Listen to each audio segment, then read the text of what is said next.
Thank you for watching Video Rules Talk with Zach Murphy. Hey guys, and welcome back to another episode of Rules Talk. Today, we're going to be talking about the backcourt rule. It can seem simple, and for the most part it is, but there are some plays that are just a bit tricky. So luckily for us today, though, we got 3 clips that are really going to illustrate some of the principles of the backcourt rule. We're going to talk about the rule itself. We'll break down some case plays, and like I said, we're going to look at 3 clips that do a great job of illustrating the backcourt rule. So, let's go ahead and get started. First, let's talk about the high school rule. The rule is 9-9 in the NFHS rulebook, and it reads, there's only 3 articles. Article 1, a player shall not be the first to touch the ball after it has been in team control in the front court if he or she or a teammate last touched or was touched by the ball in the front court before it went to the backcourt. That's a long-winded version of saying that you can't touch it in the backcourt if you touched it in the front court, or your teammates were the last to touch. We know that rule. The exception in Article 1 reads like this. A ball in team control of Team A in the front court that is deflected by a defensive player, which causes the ball to go into the backcourt, may be recovered by either team unless the offense was the last to touch the ball before it went into the backcourt. So, B1 deflects the ball, it hits off my leg, A1, and then it goes into the backcourt.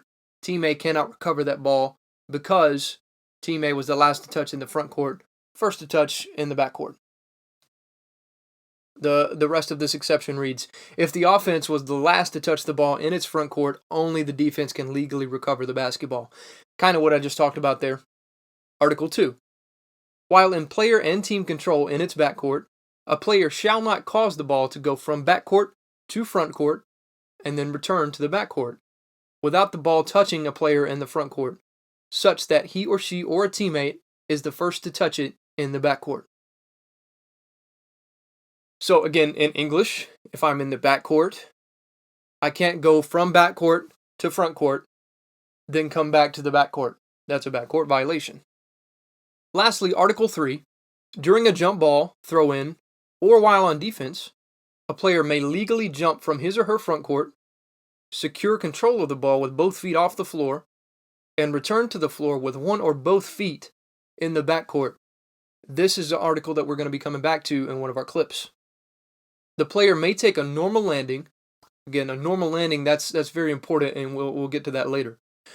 The player may take a normal landing, and it makes no difference whether the first foot down is in the front court or the back court. This article, like I just said, we're going to come back to this in a minute. It's going to be very apparent. Maybe it doesn't make so much sense right now, but once we look at some clips, it'll make a lot more sense. So I've been talking about these clips. Let's go ahead and jump over to the laptop. We'll take a look at these clips, and maybe some of these articles will make a little bit more sense.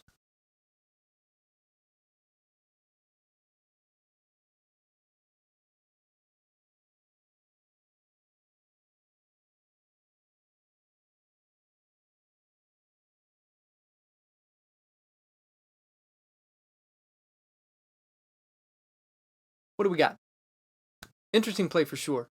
To help us out, let's bring back up Article 1 of the backcourt rule that reads, a player shall not be the first to touch the ball after it has been in team control in the front court. Okay, team control in the front court. What exactly is that, and how does that help us here? Why is that relevant? Well, let's bring up team control,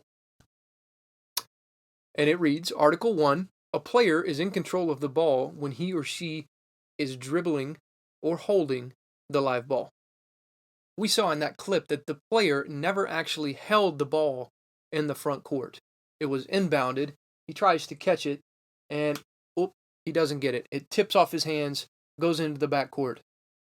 By using our player and team control definition here, and our backcourt violation definition here, the ball was never in team control or player control in the front court. And by this definition, a player shall not be the first to touch the ball after it has been in team control in the front court.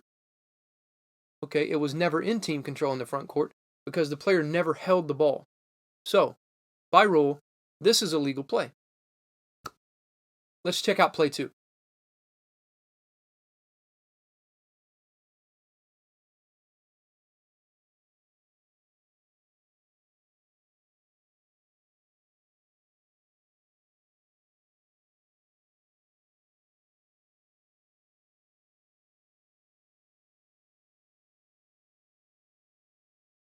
This is another great clip. I love this because it perfectly illustrates Article 3. Let's bring that up here. Read the last part of Article 3. The player may make a normal landing, and it makes no difference whether the first foot is down in the front court or the back court. So, let's bring the clip up and stop it right there.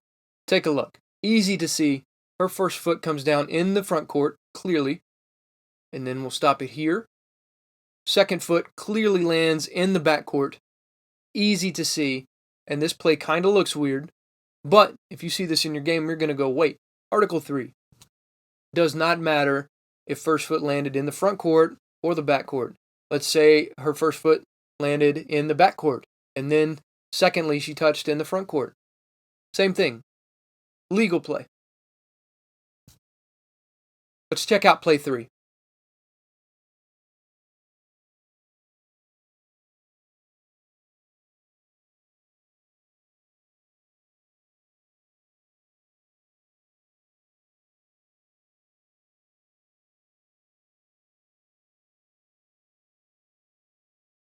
I wanted to show this last play because it is very, very similar to play 2.